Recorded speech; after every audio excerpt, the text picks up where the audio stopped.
for joining this session on the progress of the CREACT4MED project. I see that many people are joining right now, so I will wait just 1 minute for everyone to be here. I see that the number of people is increasing very quickly.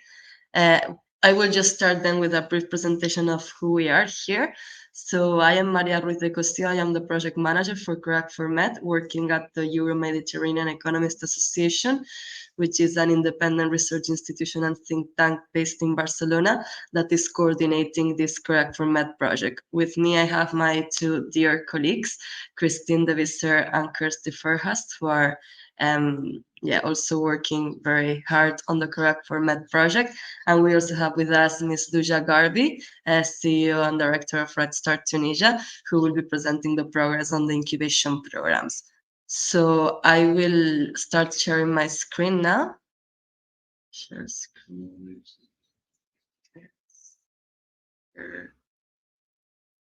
Okay. I hope you can see my screen. Can you? Is it working? Great. So we will start this with a brief overview of the CREACT4MED projects, the activities that we have been implementing, our objectives, of course, and then we will go to a slightly more comprehensive description of the actual activities, the indicators that we have achieved, and so on.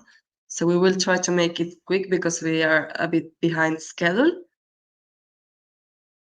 So the project overview. So CREACT4MED is a project funded by the European Union through the EuropeAid program, which aims to strengthen businesses within the cultural and creative industries in the Southern Mediterranean. We are currently targeting 6 countries in the Southern Mediterranean, and our specific goals are, in the first place, to boost CCI businesses and entrepreneurship in the Southern Mediterranean, to empower current and potential entrepreneurs to start or grow CCI businesses, and also to establish a regional CCI hub, bringing together North African, Middle East, and European actors. So how do we do that? Our roadmap is mainly divided into into 4 main pillars, which would be, in the first place, mapping and research, in the second place, training, then sub-granting, and finally, advocacy and engagement. In the mapping pillar, we have developed a series of research activities and mapping activities aiming to highlight the main data that we could find about the impact of the cultural and creative industries on the economy and on society. So as part of this mapping and research activity, we have developed a series of country reports, we have developed a data observatory, we have developed a repository of best practices and some other outputs such as infographics, policy papers, and so on. Then in the training activity, we have 3 main activities. We have the training academy, which has been implemented in 2 different cycles for 2 consecutive years. Then we had also the summer school this year held in Barcelona with 27 entrepreneurs.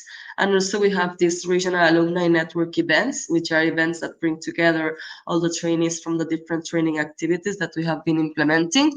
And these are opportunities for them to connect with professionals and experts from the session, to also interact among themselves, and so on. Then we have the sub-granting pillar, where we have established 3 different sub-granting schemes.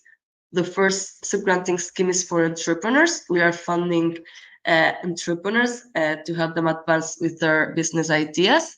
In total, we have funded 23 entrepreneurs right now. The goal was 24, but we had some issues with one of them. But we have 23 entrepreneurs that are funded and that are progressing with their projects. We also have funded 6 incubation programs, 1 in each of the target countries. So you have 1 in Egypt, 1 in Jordan, 1 in Lebanon, 1 in Morocco, 1 in Palestine, and 1 in Tunisia. And finally, we are in the process of selecting 5 to 10 regional initiatives implemented by business support organizations, foundations, NGOs, or other type of support structures. And we will be giving them also a sub-grant to implement these regional initiatives. And finally, as part of advocacy and engagement, we have many different activities aiming to put cultural creativity at the core of policy discussion and also at the core of dialogue, multi-stakeholder dialogue, and also to ensure good engagement to the project. So we have the annual conferences, such as the one that we are having right now. We have the community building platform. We have some MedCCI hub events, some regional dialogues, and so on.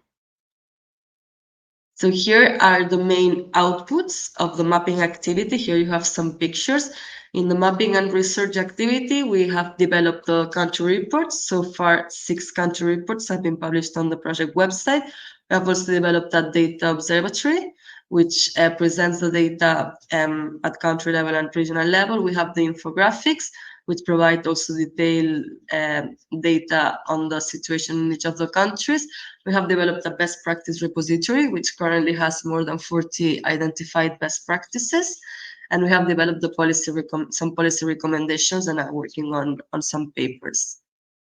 In the training activity, as I mentioned, we had the training academy, which was held twice, once in 2022 and once in 2023. We had also the regional alumni network events, which bring together all the alumni from the different initiatives of CREACT4MED. And we had the Summer School of Management of Creativity, which was held here in Barcelona in the first week of September in 2023. Then regarding the subgrants to entrepreneurs and incubators, as I mentioned, we have implemented, well, so far we have implemented 2 subgranting schemes, and we are in the process of implementing the third one.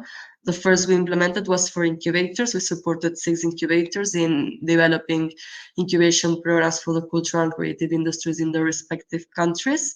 The second one was the subgranting scheme for entrepreneurs. Here we are supporting a wide range of entrepreneurs working in different subsectors with different priorities. And we have in total 23 of them. And as I mentioned, we are currently in the process of selecting 5 to 10 initiatives for regional cooperation that will be implemented in this last year of implementation of CREACT4MED. And finally, as part of the advocacy and engagement pillar, we have had many local workshops. We had the visits to each of the target countries. We've had also consultations with experts, consultations with incubators, many local activities, just to be sure that we were taking into consideration and collecting the specific needs in each of the countries that we are targeting. We had also a series of regional dialogues or events where we gave the opportunity to the members of the community to discuss and engage with participants from other countries and also to identify some collaboration opportunities. We had the annual conference. This is the third one that we have had in CREACT4MED. We had the first one online, the second one it was in person here in Barcelona, and the third one is online again. And we have the community platform. We will be giving a few more details about this in the next few slides. So now here are some numbers of CREACT4MED. So in total, we have published 6 country reports so far. More than 50 best practices have been selected. So far, around 40 have been published, and the remaining, or maybe we have all of them, Kirsty will confirm. But in total, we have selected more than 50. We have had more than 300 trainees across the different training activities that we have implemented. We have more than 50 policy recommendations at the end of the country reports. So we are working also on a series of policy papers to discuss about these policy recommendations. We have the 23 entrepreneurs funded. We have the 6 incubation programs funded. We have 5 to 10 regional cooperation initiatives, which will be funded in the upcoming months and implemented in spring this year. We have created more than 80 job opportunities for creative individuals from the region. More than 50% of the beneficiaries of all of our activities are women or young people. This happens in all the activities, and in the case of the subgrants, for example, it's around 70% women and young people as beneficiaries. Then we've had more than 15 regional events in total since the beginning of the project and more than 25 local events. So this is a bit, in a nutshell, the numbers of CREACT4MED. Now I would like to invite my colleague Yeganeh to present these slides on the mapping results. Sure. Thank you so much, Maria.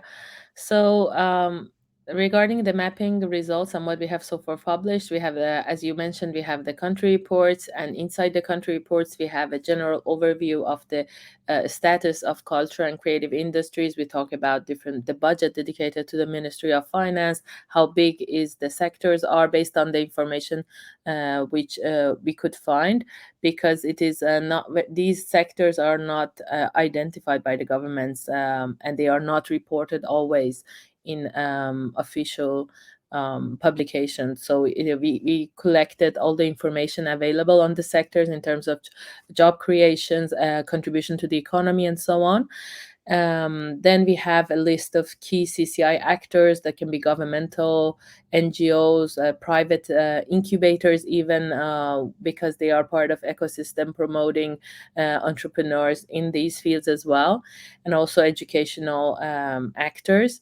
And then we have national and international initiatives promoting CCI in each target countries.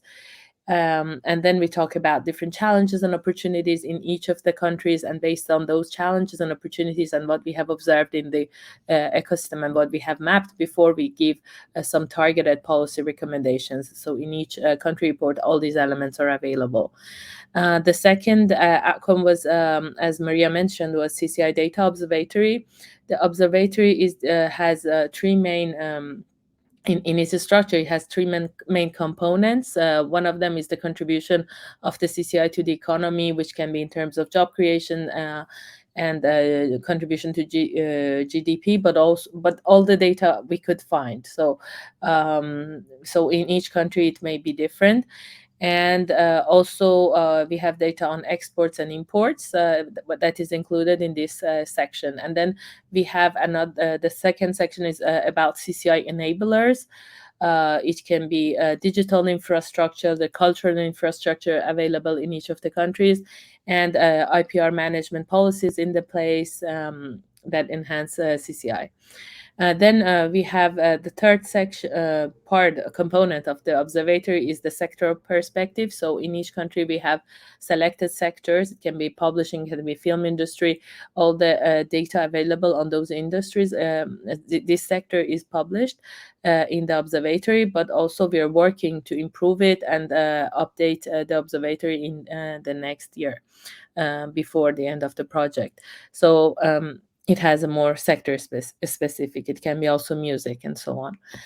So data are presented at the regional level, so we can compare different countries, and also we have data presentation for each country. So this is presented in two ways.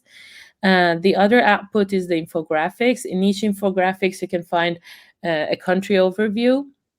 Then you have a section on entrepreneurial ecosystem, in which you have like SME access to finance, gap, all the data published by international organizations such as World Bank and so on. And then we have a section on women empowerment. So all of the indicators regarding women empowerment in the countries is presented there. So these infographics are very comparable between different countries. And then we have a section on youth empowerment. So these infographics target more the ecosystem, and the main goals of the CREACT4MED is to also boost, create jobs for youth and women. So we have these two sectors in it as well. And then one other output that I'm currently finalizing is the regional policy paper, in which we have different sections on. First of all, we talk about general contribution of CCI in the economy. As you said, we've heard this morning, it's not just about job creation and contribution to the GDP. It helps for the national identification, and also impact on health. So the benefits are diverse. We talk about it and what is available on the literature. Then we have distinctive features of employment in culture and creative sectors. We are going to talk about it also in the next session, so I'm not going into detail about it. And also the CCI in the Southern Mediterranean region, the current status and different characteristics regarding specific to the region. And then we finish this paper with strategic policy recommendations in order to advance culture and creative industries in the region. So these are the main points that are going to be in this paper. Thanks. Yeah, and I wanted to finish my intervention by talking about some of the key findings and recommendations that we put in the mapping reports, and this is one of the outcomes of our work. So it is very important to mainstream CCI in the in the South Med region, what we observe is that these sectors are not very well recognized by the governments. There is not a national definition of CCI per se in the target countries, and also even in the public view, these culture and creative industries are not regarded as a viable career path. So people have them as hobbies at the side and have a real job on the side. So this needs to be changed. And how it can change? First of all, we need to adopt a national definition for CCI. We need to recognize it, and that allows us to collect data on it, enable us to monitor and see how the system is evolving and give better recommendations. And also this definition allows us to define a national strategy to support these underlying sectors, and that can be through tax incentive policies and so on, and also allows us to build the educational programs for these sectors, specific to the needs of the sectors, that enhances creativity and business skills together in order to allow to create jobs in these critical sectors.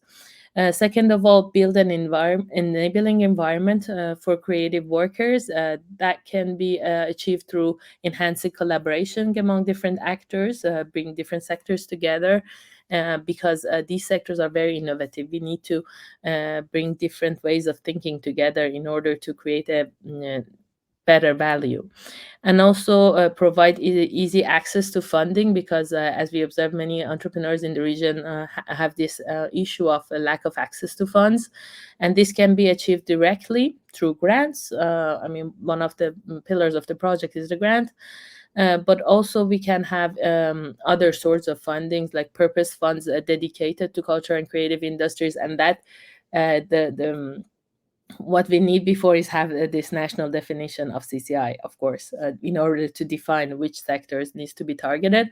But then we can apply the purpose funds, and also indirectly via like credit guarantees to facilitate access to finance to these sectors. Also, we need to safeguard and promote artistic freedom. I think it was one of the key messages in the keynote speech we heard from Pierluigi, that we need to have the artistic freedom in order to be innovative and to boost these sectors. That was one of the reasons South Korea is such a successful example.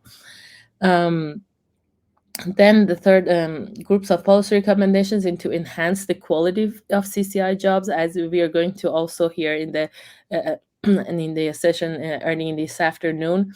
CCI employment have some specific characteristics. They may not be very safe jobs, actually. We need to establish legal frameworks to define the status of artists, because the status of artists is not something we have in all of the countries in the region. And what we observe, that these artists are not protected. They don't access social safety nets, and so on. So we need to have a legal status of the artists. They need to be recognized, and then we need to provide them with access to social safety nets, because of one of the reasons that is so much brought this problem to the spotlight is the COVID-19 and the pandemic. That allows us to see this. These workers are very among the precarious jobs, and they need this protection. And also we can protect their works and via reinforcement of IP laws, in order to help them to build on what they create. Thank you, Maria. Thank you very much, Yeganeh. So we go to the next activity, which is capacity building, and it will be presented by Kirsty.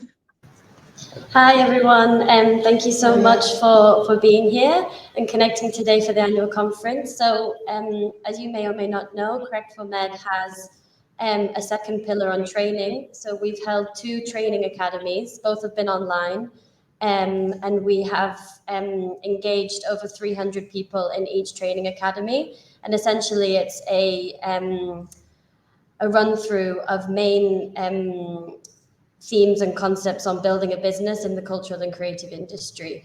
So we had over 700 applications and over 300 people participated in the training. And we had lots of different mentors and people engaged in this. To keep the community together, we also have regional alumni network events. So this is events to bring all the people engaged in the training to keep those connections strong, to boost the young people involved in the cultural and creative industries and get their businesses off the ground in their network. And a key activity that we held last year in September 2023 was the CREACT4MED Summer School, where we invited the funded projects of CREACT4MED to Barcelona. We had 27 people in person, and there were 31 mentors engaged in 9 different workshops. We also had cultural visits around Barcelona. There were 4 of those.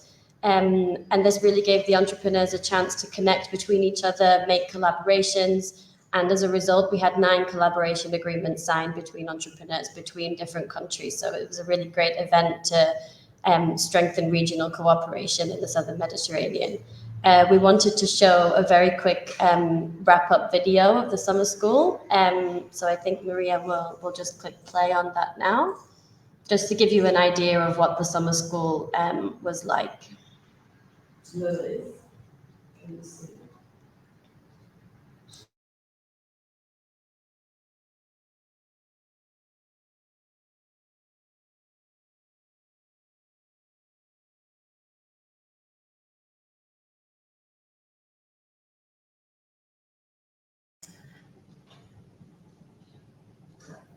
We unfortunately can't hear the sound of the video, but we can try and watch bits of it so you can see what it was like.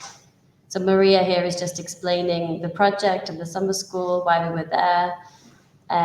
This is Start UB, which was the business incubator of the University of Barcelona, who helped us in the organization of the summer school, bringing in lots of key mentors and experts.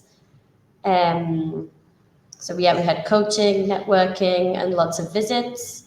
And you can see the entrepreneurs all working together in groups, which really helped forge these collaborations and these connections between them all.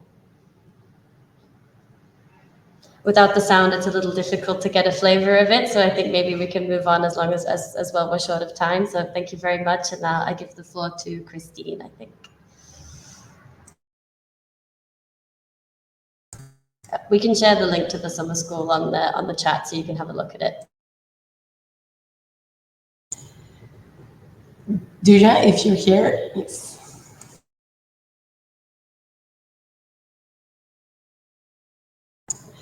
Duja, I think your microphone is muted. If you want to present the work with the incubators, please turn on your microphone.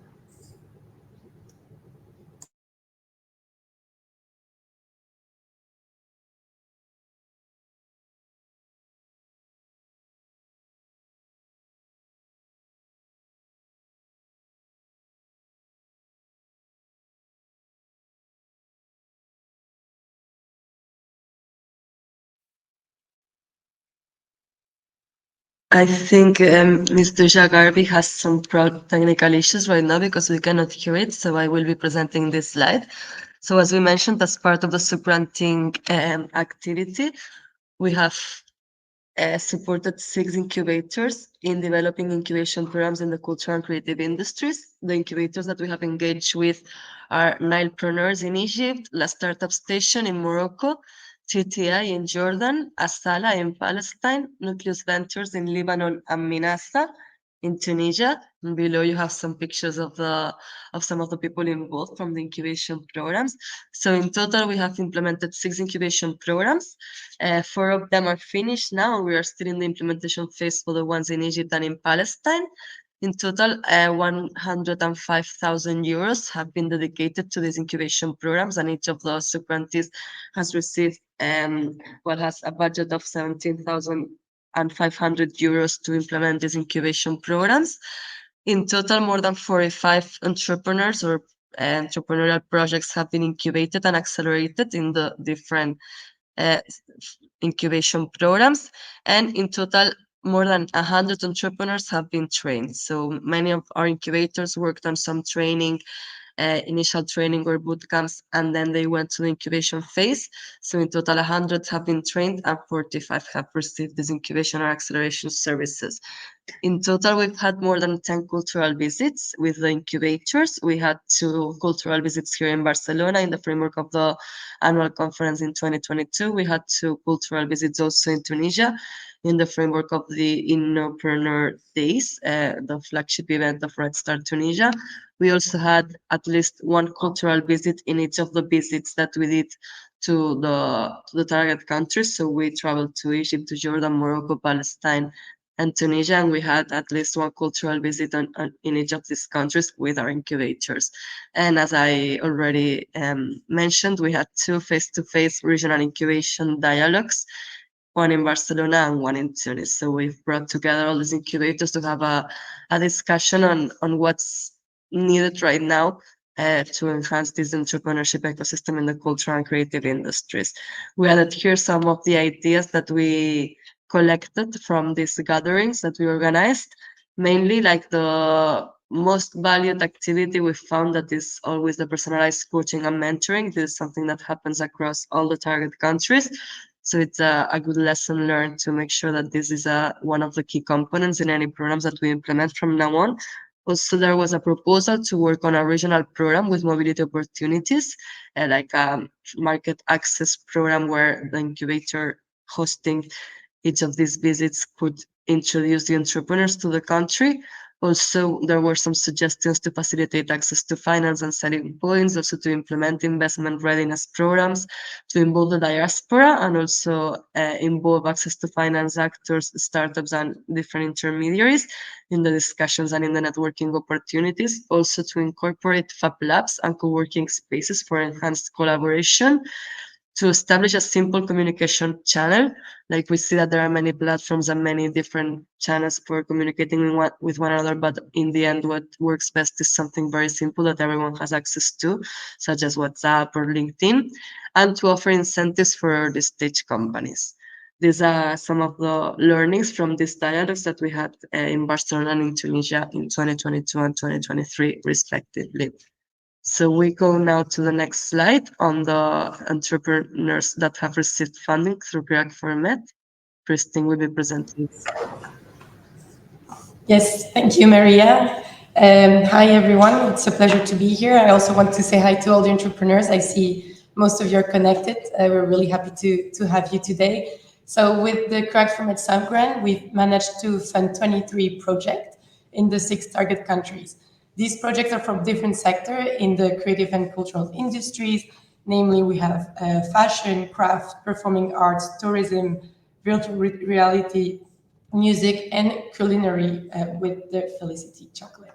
So I really want to give a big thanks to the entrepreneurs for your progress, for your work and your resilience during these 8 months. We're arriving towards the end of the sub-grant, and it's really been a great adventure.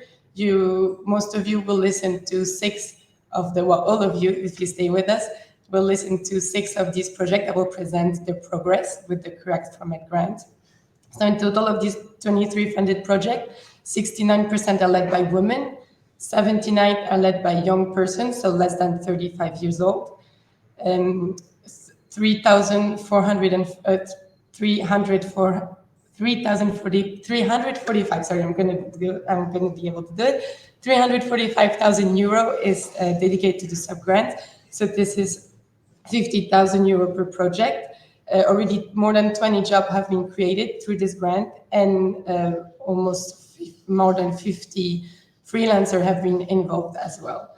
So I'm not sure we will look at the video due to the time constraint we have. I just want to give again a big thanks to everyone and to all the entrepreneurs and to all the CREACT4MED team for the support.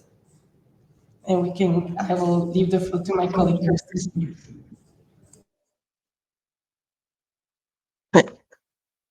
Thank you very much, Christine. So just to finish, in the advocacy and engagement activity, as I mentioned, we have this community platform, which I really encourage everyone that's attending this session or that will attend the overall annual conference to join. It's in our website. You can just go to the button that appears on the top right corner, which says "Go to Community" or "Join the Community," and you can sign into the CREACT4MED platform. We have more than 650 community members there. There's a map with the different members of the platform. We also have a forum where people are currently sharing about their achievements or their opportunities that they are launching. So we really encourage you all to join this community, to be an active part of it, and to post with any opportunities that you identify, or if you have any requests for collaboration or requests for support, you can also publish it there. And we have lots of people in the community that might be able to support you and to engage with you. Also on Facebook, for example, which is the main external communication channel or social media that we're using, we have more than 2,200 followers at the moment. As I mentioned before, we've had more than 15 regional events, including 3 annual conferences. This one is the last one. We will have one final event in July. We've had 2 MedCCA Hub events, the first one in June and the second one it's this afternoon and tomorrow in the afternoon. We've had 3 regional dialogues involving people from Europe and from the Southern Mediterranean. We have had so far 1 mainstreaming event, and we will have 2 more mainstreaming events in the upcoming month. And we have had 2 regional alumni network events so far, and we will have 2 more in the next couple of months. Also, we've had more than 25 local events, including pitch sessions and local workshops held face-to-face in each of the countries, the consultations with incubators, consultations with academia, with different types of experts. So we've had many local gatherings throughout the implementation of the project. And also we've had more than 15 expert group consultations. In the pictures, you can see the main page of our platform, also some group pictures with our colleagues from Asala in Palestine. There are some pictures in Barcelona from our annual conference in 2022. We also have some pictures from our visit to Tunisia. And you can see also the cover pages of our newsletters, which are published every 6 months, and you can see all these publications on the website. So that's all. Thank you very much for your attention. I will just briefly mention that CREACT4MED is led by the Euro-Mediterranean Economies Association, an independent research institution and forum of debate that provides innovative, forward-looking thinking and political, socioeconomic, and financial integrated analysis on the Euro-Mediterranean region and Africa in an emerging multipolar world. It strives to contribute decisively to the transition process in the Mediterranean and Africa amidst an unprecedented global financial and economic crisis and geopolitical uncertainties and conflicts. So thank you very much. I will be happy to respond to any questions that you may have in the chat. Now we will go to a short break. We will just take 5 minutes for resting a bit, toilet pause, and to get some coffee. And we'll see each other again at 11:45. So in 5 minutes, we'll be back with the session showcasing the achievements of the entrepreneurs.